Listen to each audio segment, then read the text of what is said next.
Gunfire cracked through the market square.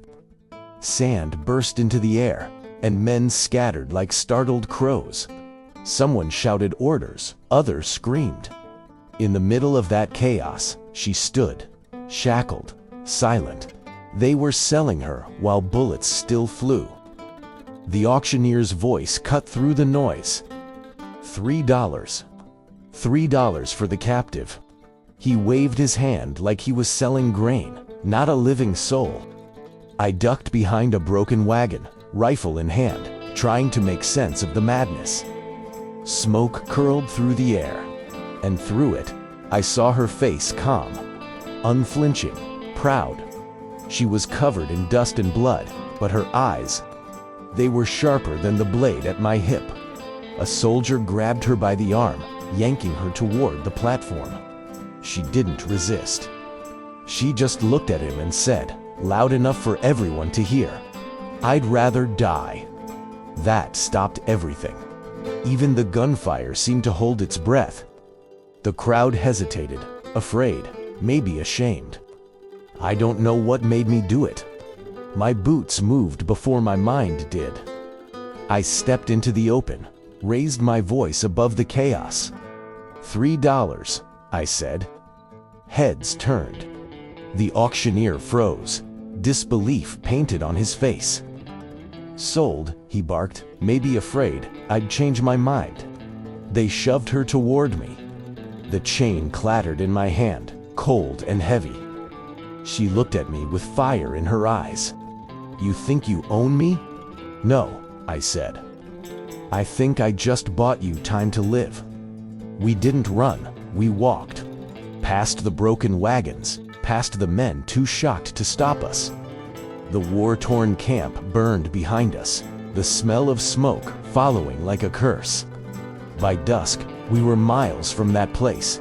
I found an old ridge for cover and built a small fire. She sat across from me, her wrists still chained, her stare unyielding. "You're a fool," she said. "Maybe," I answered. "But at least you're alive to tell me that." For a long moment, neither of us spoke. The desert wind hissed between us, carrying the sound of distant screams, the kind you never forget. Finally, she asked, quieter this time, "Why $3? "Because that's all I had," I said. "And because freedom should never be free." She turned away, but I saw the flicker, the smallest crack in her armor. Maybe she didn't believe in mercy. Maybe she'd forgotten what it looked like. But that night, as the firelight danced on her chains, I knew one thing for sure. I hadn't saved her, not yet. But maybe, just maybe, she could save me. The sun rose like a blade, cutting through the horizon. By dawn, the trail behind us was already crawling with riders. I could see their dust rising, a faint brown scar in the distance. They'd realized she was gone, and they'd come to take her back. We had no horses, just 2 canteens and a stretch of wasteland that could swallow armies. Every step crunched against the sand like broken glass. She didn't complain, didn't even ask where we were going. The chain around her wrists gleamed in the light, but her spine stayed straight. "They won't stop," I said.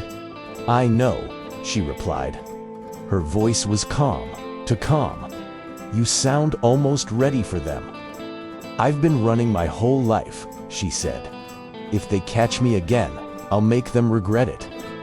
There was something in her tone that made me believe it. We stopped near a cluster of rocks, the only shade for miles. I scanned the horizon with my rifle, counting how long we had. Maybe an hour, maybe less. She watched me reload, her eyes sharp and unreadable.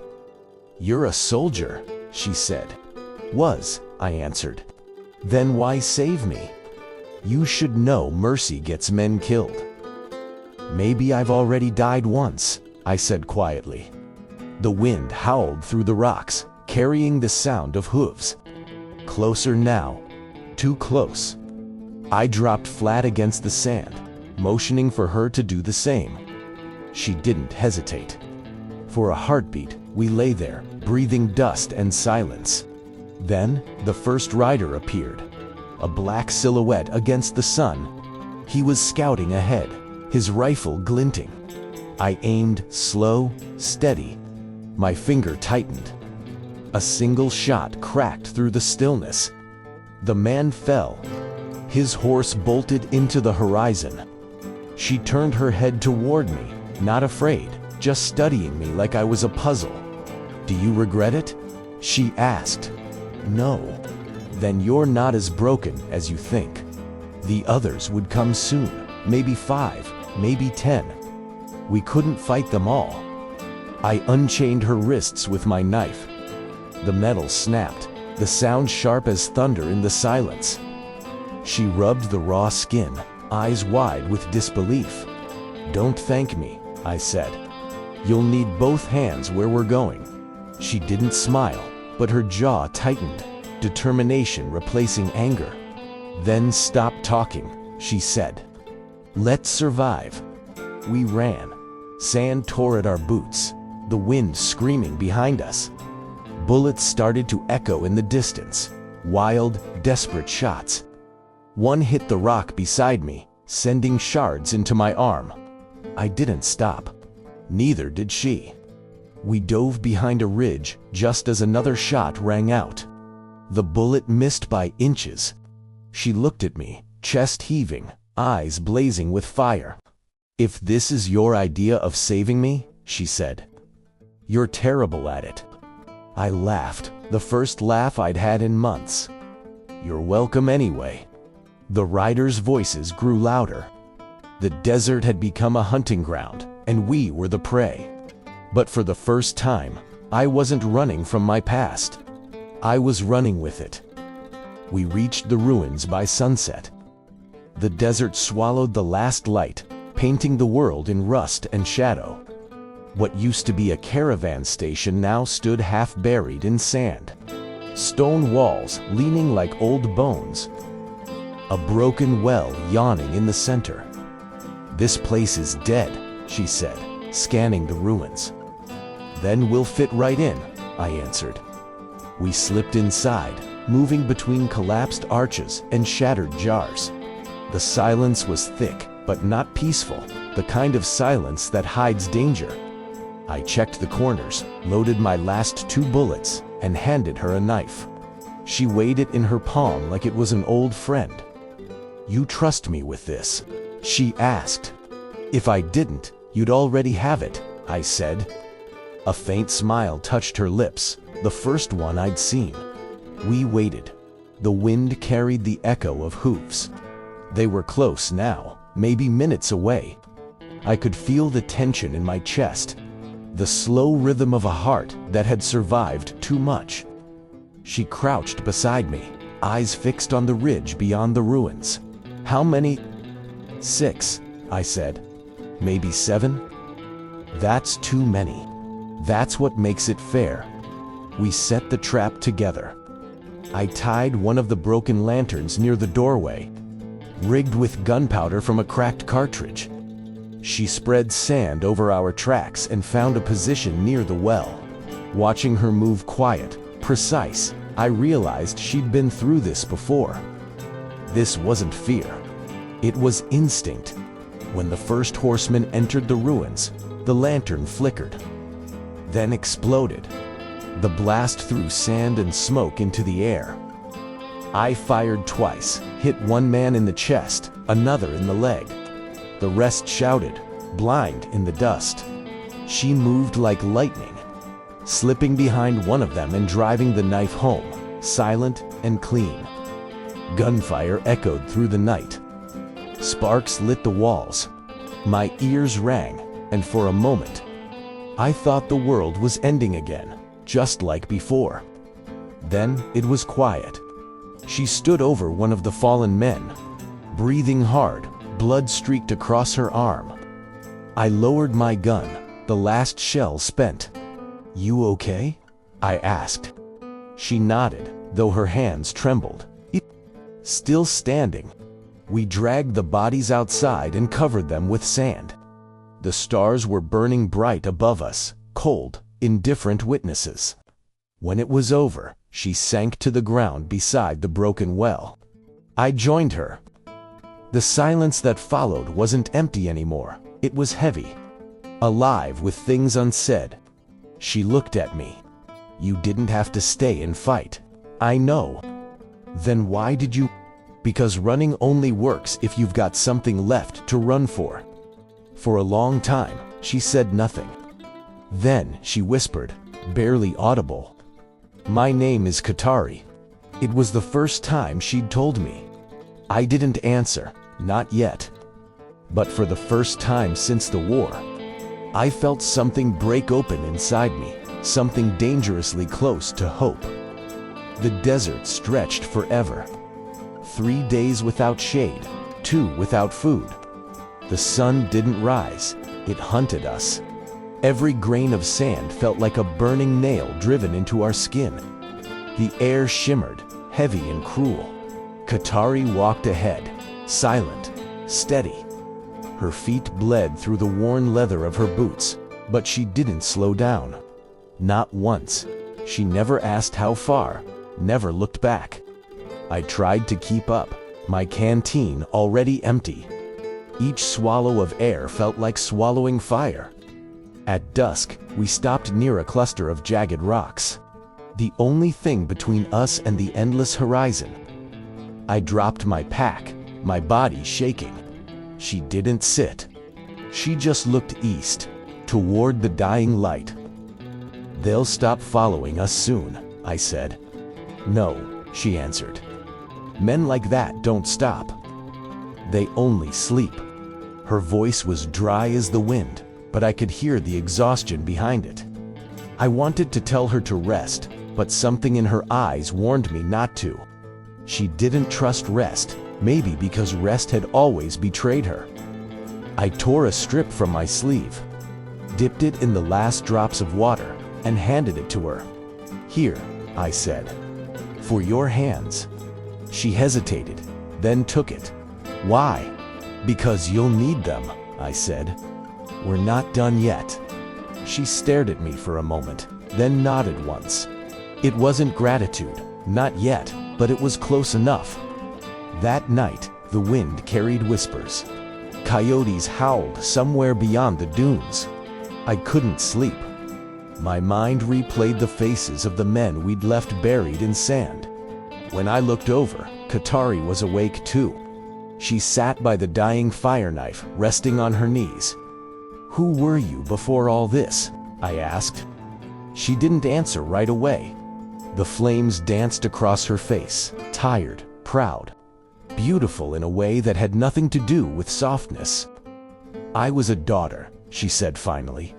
"A sister, a hunter." Her gaze drifted to the stars. "Then one night, they came. Took everything. Burned the rest." I didn't ask more. I already knew the sound of loss. "You?" she asked quietly. "A soldier," I said. "The kind that fought for the wrong side too long." She studied me, and for the first time, I didn't look away. "Then we both carry ghosts," she said. The fire faded. The stars pulsed like cold eyes watching from above. Before I drifted into half-sleep, I heard her whisper something in her native tongue, soft, broken, like a prayer or a promise. I didn't understand the words, but I knew what they meant. In the heart of the desert, 2 people who'd lost everything were learning what it meant to survive together. By noon, the sky turned the color of brass. The wind picked up, first a whisper, then a roar. I knew that sound. A sandstorm, fast, ruthless. "Move!" I shouted. Katari didn't ask why. She grabbed her pack and followed. The horizon vanished behind a wall of gold and ash. The storm hit us like a living thing, claws of dust tearing at our skin, sand slashing our eyes. We wrapped our faces, bent low, fought for every breath. The desert howled. I couldn't see her, only her silhouette flashing through the storm. I reached for her hand, felt her fingers for a heartbeat, then nothing. I yelled, but the wind stole her name. My world became noise and pain. I pushed forward blindly, every step like walking into a wall. When I finally stumbled into a hollow between two dunes, I collapsed, half buried, choking. Then a shadow moved above me. She was there. Sand plastered to her face, blood on her lip, but alive. She threw a blanket over us, pinned it down with rocks. The world outside raged, but inside our small cave of fabric, there was breath, barely. She coughed, voice raw. "You would have died out there." "Would've," I said, "but you found me." Her eyes met mine in the dim light. "You're heavier than you look, and you're stronger than you seem." For a moment, the storm became background noise, like the desert itself was holding its breath around us. I could feel her heartbeat under the roar, steady, defiant. Hours passed before the wind began to fade. When we finally crawled out, the world was different. The dunes reshaped, the tracks gone. The sun broke through again, merciless as ever. We kept walking. By late afternoon, we found it what was left of a caravan. Burned wagons, dead camels, scattered crates picked clean by vultures. Katari moved carefully among the wreckage, searching. "Bandits," she said quietly. "Not long ago, I knelt by one of the bodies. A merchant, maybe." His hand still clutched a water flask. I reached for it, but Katari stopped me. "Don't," she said. "It's poisoned." "How do you know?" She pointed at a stain near the mouthpiece. "They use snake venom. Keeps scavengers from drinking." I dropped it fast. We found a single loaf of dried bread in one of the wagons, stale, cracked, but real food. I broke it in half, handed her a piece. She hesitated again, then took it. We ate in silence. Every bite tasted like dust, but it was life. As the sun bled out across the horizon, she turned to me. "How far to the trading post?" "2, maybe 3 days," I said. "If we make it, we will," I told her. "We didn't come this far to die halfway." She nodded slowly, eyes fixed on the dying light. "You talk like a man who still believes in redemption." "Maybe I just believe in debts," I said. "And I still owe you one." She didn't argue. The wind picked up again, carrying the smell of burned wood and old blood. Somewhere beyond the dunes, a single crow circled. The wind changed the next morning, colder, sharper. The dunes began to thin, giving way to red rock and twisted cliffs. We'd reached the edge of the desert, the place where the mountains rose like the bones of the earth. Katari walked beside me, her steps slower now. The heat had taken its toll, lips cracked, skin burned. But her eyes hadn't dimmed. If anything, they burned brighter. "Almost there," I said, though I didn't know where there was anymore. She didn't answer. By midday, we found the first sign of life: smoke. Faint, rising from a canyon below. I crouched behind a ridge, rifle ready. Katari leaned beside me. "Could be raiders," I said. "Could be survivors," she replied. We moved quietly along the rocks, our shadows crawling beside us. As we drew closer, the shapes came into view. Not soldiers, not men, children, a dozen of them, huddled around a dying fire. Faces hollow, clothes torn, eyes far older than they should have been. Katari froze. Her breath caught. She stepped forward before I could stop her. "Wait," I whispered. But she was already moving. When the children saw her, some backed away, others just stared. One, A small boy with a scar across his cheek held up a wooden stick like a weapon. "It's all right," she said softly. "We're not here to hurt you." They didn't answer. Not until one of the older girls, maybe 12, spoke. "You're from the village." Katari's voice broke just a little. That one word changed everything. The stick lowered. The fear eased. The children began to gather around her, drawn by something invisible, maybe her strength, maybe the way she looked at them like they still mattered. I stayed back, watching. She knelt beside the smallest one, a boy barely 5, and brushed the dust from his face. The way her hands trembled told me everything. "Where are your parents?" she asked quietly. The girl shook her head. "Gone, taken when the soldiers came." Katari closed her eyes, fighting whatever storm was behind them. I saw her swallow hard before speaking again. "You're safe now. We'll get you to the trading post." I stepped forward then. "We'll need to move before dark," I said. "There's water in the rocks, maybe enough for the night." The children looked at me, wary, uncertain. One boy whispered, "Who's he?" Katari stood, her shadow long in the setting sun. "He's the one who bought me my freedom," she said. "And now he's going to help us find yours."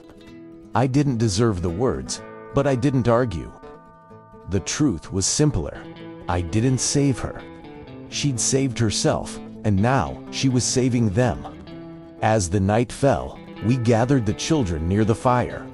They huddled close, their small bodies shaking in the cold. Katari sang something under her breath, a lullaby. Maybe in a language I couldn't understand. For the first time in a long while, the desert didn't feel dead. It felt like it was listening. And somewhere deep inside, so was I. We left before sunrise. The canyon still slept, the air cold enough to bite. I carried the smallest boy on my shoulders. He barely weighed more than my rifle. Katari led the group, her voice calm but firm, guiding the children one by one up the narrow trail. The mountains were cruel. The path twisted like a scar through the rock, and every step felt like walking the edge of a blade. But the kids didn't cry. They moved in silence, their fear tucked deep behind dry lips and hollow eyes. By midday, the wind shifted again. Katari stopped suddenly, raising her hand. I followed her gaze, movement on the ridge above. 3 riders, watching. I pulled the children into the shade of a boulder. Katari crawled beside me, eyes narrowed. "Scouts," she whispered. "They're tracking us. From the auction." She nodded. Or worse. We waited, breath held, hearts pounding. The riders moved slowly along the ridge, scanning the canyon below.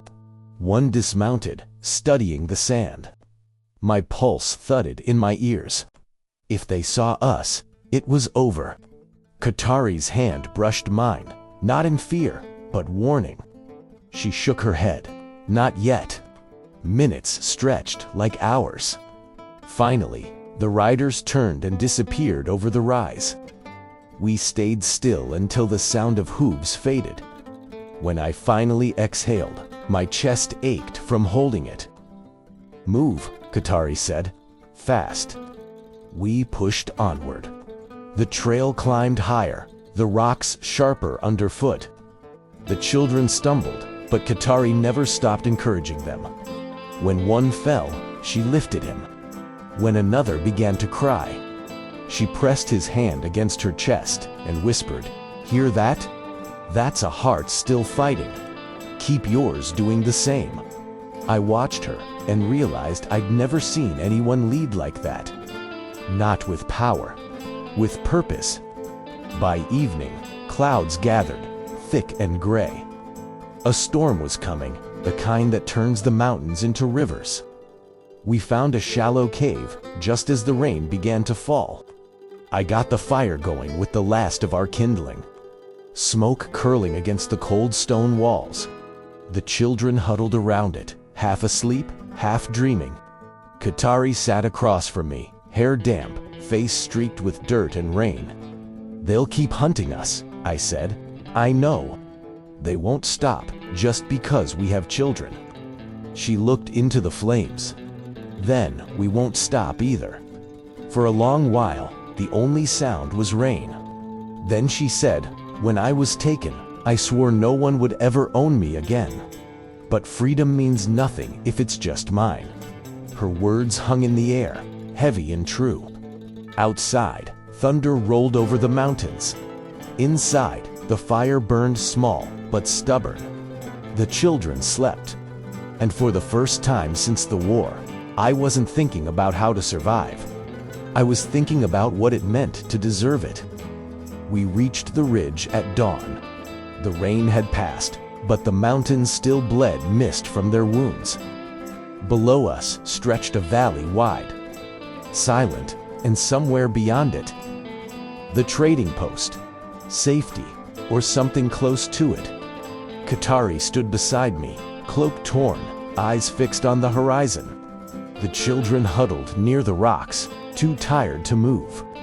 I counted them again, 12. 12 small reasons not to die today.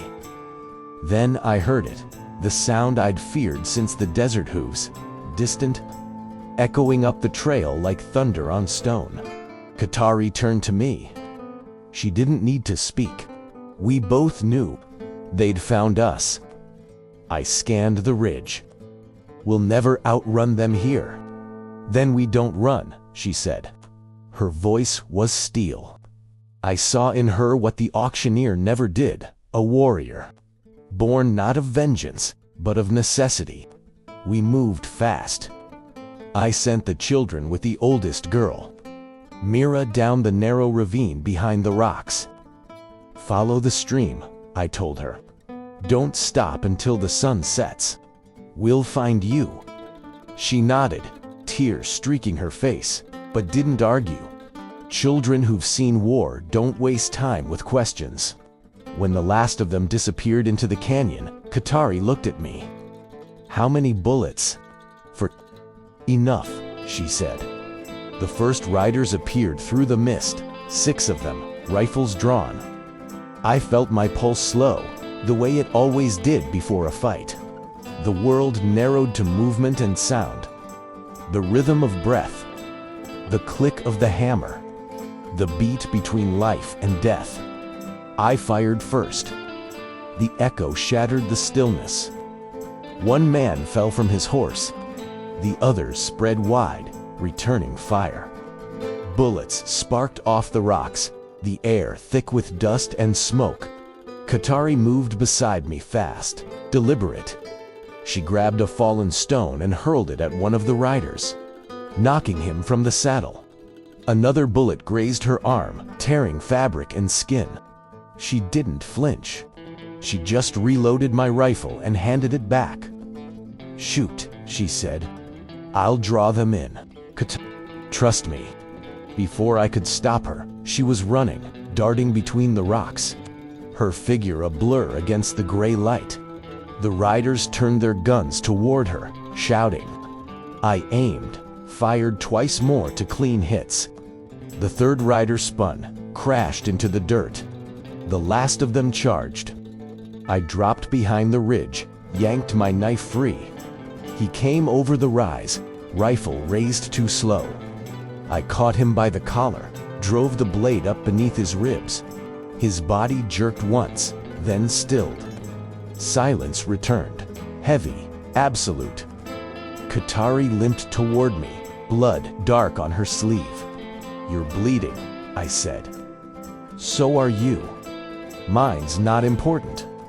She smirked faintly. "Neither's mine." We stood among the bodies, breath ragged, surrounded by the smell of gunpowder and wet earth. Below, in the canyon, a distant cry, Mira's voice. The children were still alive. Katari looked at me. "They'll send more," she said. The valley was darker than I remembered. clouds smothered the sun, and the air smelled of rain and blood. Katari moved beside me, her arm bound with a strip torn from my shirt. Steps steady despite the pain. We followed the narrow stream through the canyon, footprints vanishing with the current. By dusk, we found them, the children, huddled beneath a fallen arch of stone. Mira ran to us, tears shining on her face. "They came back," she whispered. "Riders, we hid, like you said." I counted quickly, 12. All alive. Relief washed through me like breath after drowning, but it didn't last. Behind us, the echo of hooves again. Katari's jaw clenched. "More of them." "Too many," I said. They split their men. The canyon narrowed ahead into a single pass. If they caught us here, it was over. I scanned the walls, loose rock, unstable, hanging heavy over the gap. A plan formed fast, cruel, but the only one that could work. "Take the children," I said. "Head east until you see the ruins. There's shelter." She looked at me, reading my thoughts before I spoke the rest.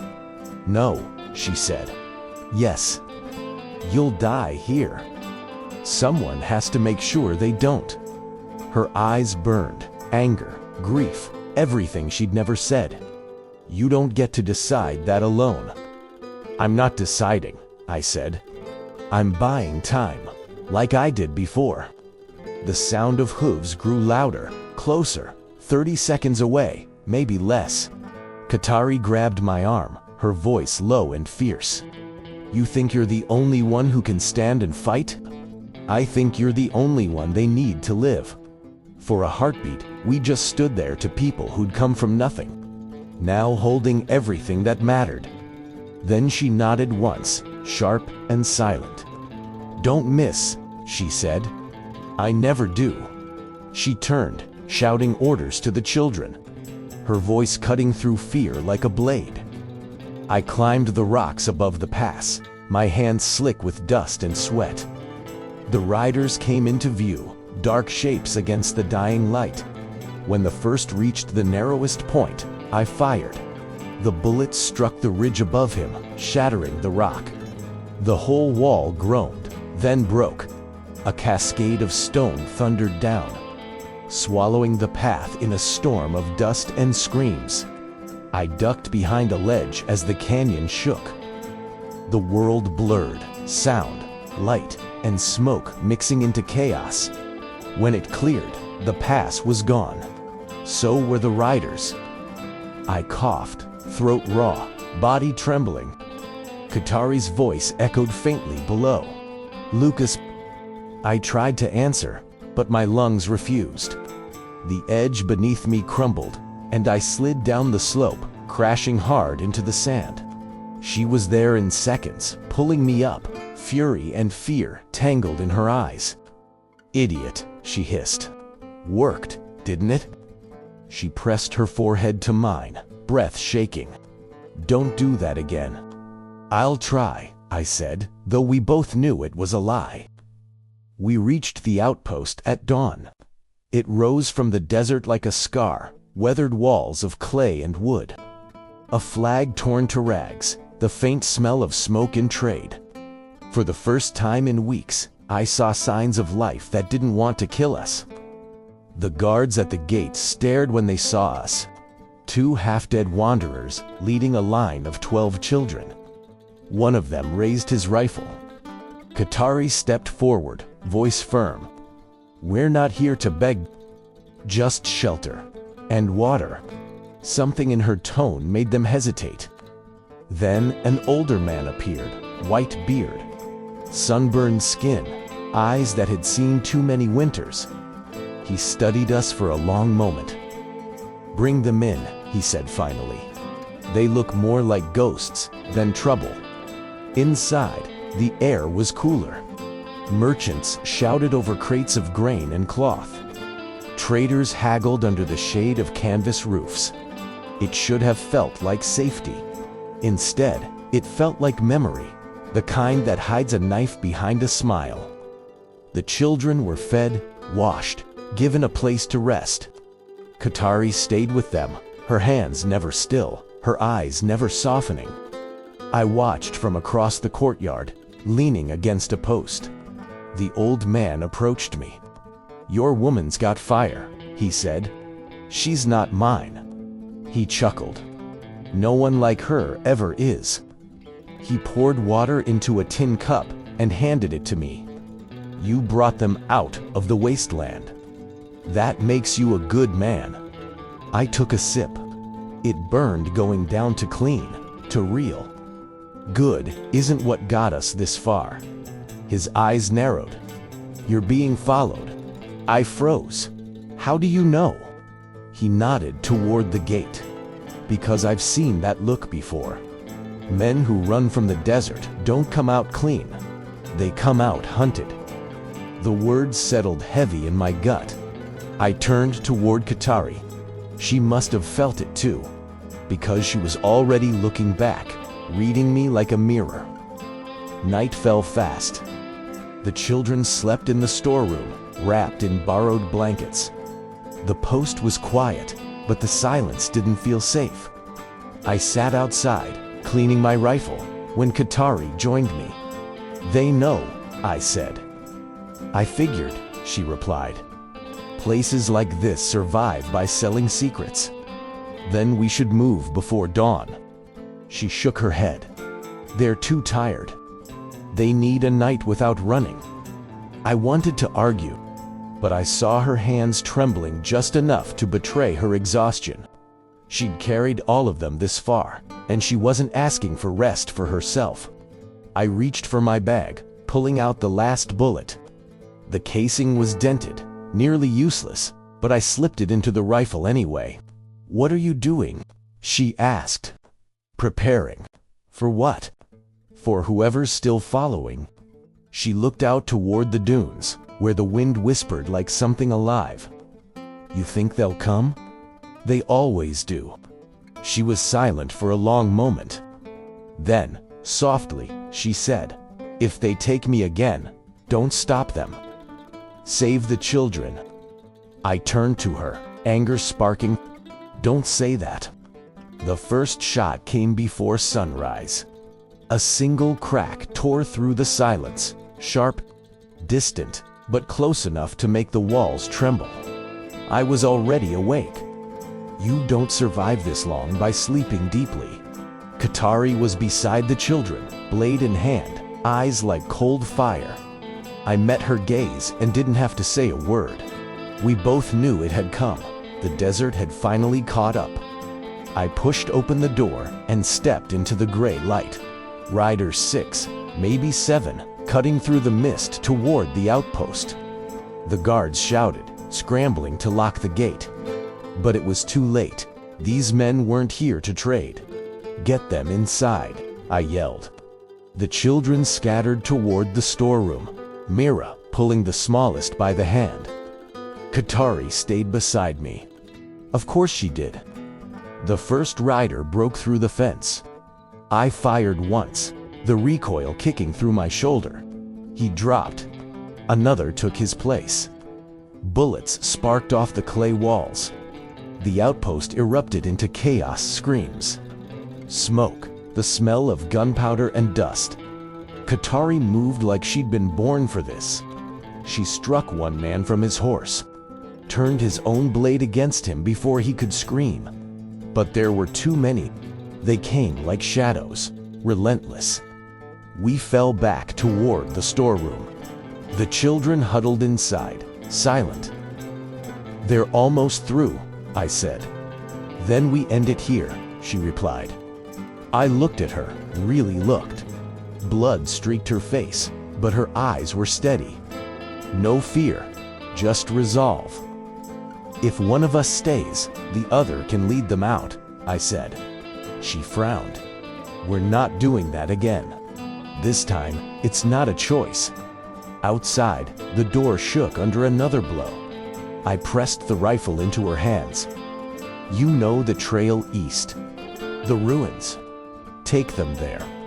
She stared at the weapon, then at me. "Lucas, Please. Her jaw tightened. For a moment, I thought she'd refuse.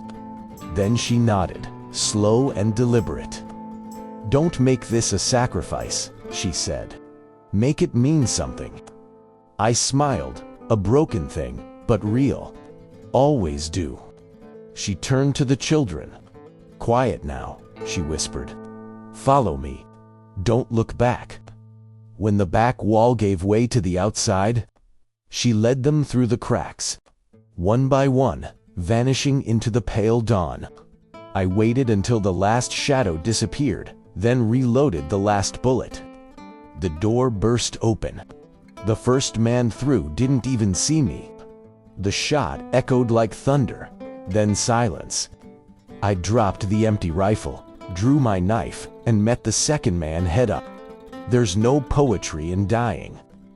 Just sound, and heat, and the weight of your own heartbeat. But for the first time in years, I wasn't afraid. Because somewhere beyond that burning horizon, 12 children and one fierce woman were still free. When the world finally went quiet, I found myself on the floor, breath shallow, light fading. Through the broken wall, I saw the sky, streaks of red and gold spilling over the desert. I thought of Katari's voice, calm and defiant. Freedom means nothing if it's just mine. And I smiled.